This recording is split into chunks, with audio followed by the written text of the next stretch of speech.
Okay, welcome Science 30s to our first lesson in Chapter 6. This is 6.1, and today we're going to be talking about waves.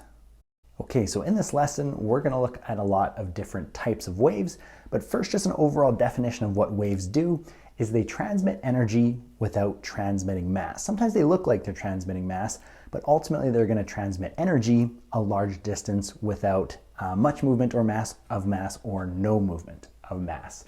And to start to differentiate between mass and no mass, we start looking at the two types of a mechanical versus an electromagnetic wave. Let's start with a mechanical wave.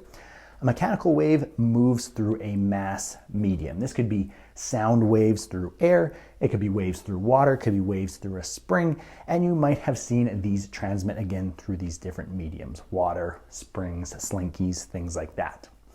EMR doesn't require mass. Electromagnetic waves are waves that are a wave through a field. So in the last unit we looked at fields. We're going to look at changing field strength kind of in a wave motion to get an electromagnetic wave.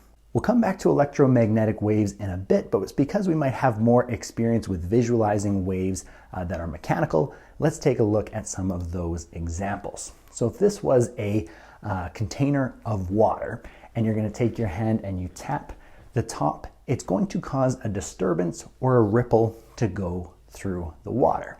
Just look at that one more time. It starts in the middle and then is going to spread towards the outside. Okay, so the energy of that disturbance is being transmitted throughout the water. If I put all those ripples back on, it would look kind of like this. So there was in the middle where the wave started, and then the energy radiated out in all directions. Okay, if I drew a line like this, this shows the direction that the wave was going, and at another point it was going that way. We can see it was going in all directions, making the circle here. And if I draw those lines, those are called rays, showing where the wave is going to go. The white lines are called the wave fronts, and that's showing where the wave is going to be reaching all at the same time. So first it spread to that small circle, then bigger, then bigger, then bigger as it moved towards the edge. Now, I defined a wave as transmitting energy, not transmitting mass. But if you've seen a wave move through water, you may be thinking, well, the water is moving across. There is movement of the mass. And although there is some movement of the mass, the energy is actually going to move much further. So I've tried to make an animation here up at the top to show the particles of the water. So those blue circles up at the top are supposed to represent the particles of the water. And they're going to move in kind of a circular motion, and hopefully you'll be able to see across the top of those, it looks like a wave or a curve on the top is going to slide down, or actually in this direction. So let's start that animation. And we see that we start the circles rolling, and then they hit one into another, and they all start going in the circular motion. And then if you look at the top, hopefully you can see kind of this wave moving across in this direction.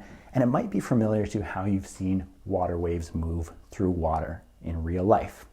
So although we have some movement of the mass, the energy moves a much larger distance. So energy is going all the way across, even though the mass is only moving in a circle. We can see this also in a string or a spring. I've tried to animate here as well. We have these gray circles, which is going to lift up this mass and bring it back down, and we're going to see the energy propagated in this direction. The mass particles will only move up and down. The energy should come this way. So I raise that up, pull it down, and we can see the wave transmitted in this direction. Not a perfect animation, starts to look a little bit linear, but hopefully you can see that the up and down movement of all the particles creates energy moving to the side. And throw those up on there, energy in this direction and mass in the up and down direction. Okay. So based off that, the direction that the mass is going to be moving and the movement of the energy comes to our next type of waves, which is longitudinal versus transverse. Okay, longitudinal says that the disturbance is parallel to the energy. So the moving of the particles is going to be parallel to the energy. Whereas the transverse was the one we actually just saw, where the disturbance of the particles was perpendicular to the energy. So I'm going to try and animate this longitudinal one. It's a little bit harder to show, but think of it as almost like compressing a spring or a slinky and then letting it go and the compression goes down the side. So I'm going to move this particle back and forth this way, and hopefully you see a compression of about 3 circles move in this direction. So I compress it and we can see it moving across. hopefully. There's areas where it's compressed and they're close together, moving this way, and areas where it's spread apart. All right, again, probably better seen with a slinky, but you have to slow it down quite a bit. Hopefully that gives you a bit of a visualization. Again, the energy moving this way, and the particles or the mass are moving in the same direction, parallel to the energy. It's sometimes drawn like this as well, showing the compressions and separations, also called rarefactions. Okay, and then just to show the transverse again, it's a very similar animation to what we saw before. You're moving the particles on the up and down direction, and then the energy is moving this way. So this plane is the direction of our wave, this plane is the direction of our movement, and they should be perpendicular to each other. Okay, so just putting that on the slide, energy this way, and then the mass going up and down perpendicular. Okay, so now that we know what mechanical versus EMR waves are and longitudinal versus transverse, we're going to dive deeper into EMR and what electromagnetic radiation is, as that's the focus of this chapter. So it is called electromagnetic radiation, that's what EMR stands for, and it's a wave in electric and magnetic fields. So this doesn't require to shake air back and forth or shake water or shake a slinky. This is going to be a change in fields. It doesn't require any mass. Now this is a bit harder to animate, but I found an animation by SciPills here, which is going to show the changing electric and magnetic fields in this video. Now what it's going to show is it's going to show arrows representing the field strength. And there's going to be a blue arrow that is supposed to be coming out of the page and into the page. And you'll see at each point, what I say, kind of like almost where the particles were with the other waves, it'll grow in one direction, get smaller, then go in the other direction.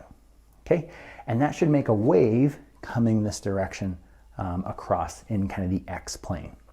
And then we'll see in red the electric field going up and down in this direction. And again, at each point, the arrow will grow up, get smaller, and then flip down. So we'll play that animation, and hopefully you can see there the transverse wave motion of the field lines. It gets bigger coming this way, and at each point it's flipping direction. It gets large on one side and then flips across to the other.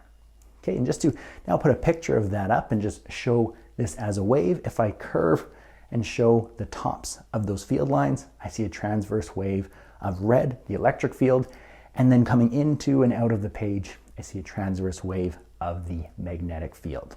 So those are perpendicular to each other. One wave's coming in this direction and the other one's going in this direction as it's shot out of a flashlight.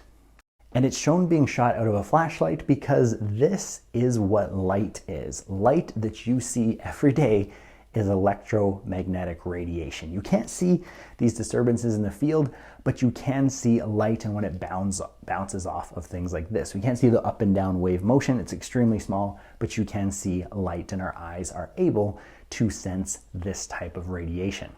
So there's various types of electromagnetic radiation that we can see. You can see at the bottom here, all the way from red to blue are describing these types of waves. On this side with red, the wavelength is about 700 nanometers. That means 700 times 10 to the negative 9 meters, really small. And then it gets even smaller as we move in this direction towards blue, 400 nanometers. And that's all the light that our eyes are able to see, and we can tell the different colors apart, which is pretty impressive on its own. But this is actually just a small part of the EMR that exists. Our eyes can't pick it up, but if we look at the entire electromagnetic spectrum, visible light is only a small part of it. There's a whole bunch more EMR over here that we can't see, going into radio waves, things that we use for electrical devices, and then going here to ultraviolet, X-rays, gamma rays. There's a whole bunch that are even smaller than UV, way smaller than UV, as you can see kind of the numbers up top here describing how big they are. And to get a sense for how big they are and how they change, we see that as we go in this direction, we have the smallest wavelengths at the top there. And as I move this way, the wavelengths get larger and larger. So radio waves have the longest wavelength and gamma rays have the smallest. You can also see at the top, this talks about energy. The shorter the wavelength, the higher energy. So gamma rays are really high energy, radio waves not necessarily too high. Okay, you might be asked about this for colors as well. And again, as I showed before, red being the longest wavelength, around 700 nanometers, and then towards blue being 400 nanometers. And the last part of this video that I'm going to talk about on EMR is ionizing and non-ionizing radiation. If light comes in and hits an atom, it can knock an electron off if the light has enough energy. If it doesn't have enough energy, it can't knock the electron off. And so where we kind of cut the line between it has enough energy to knock off electrons and when it doesn't is right after visible light.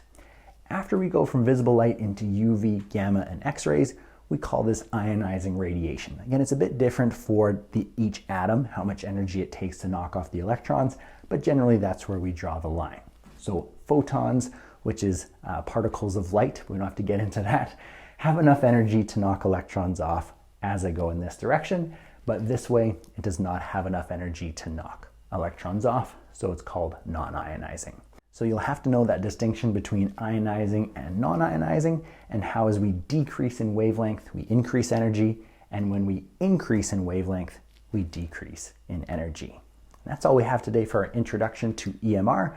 Thank you so much for watching this video, and I will see you in the next lesson.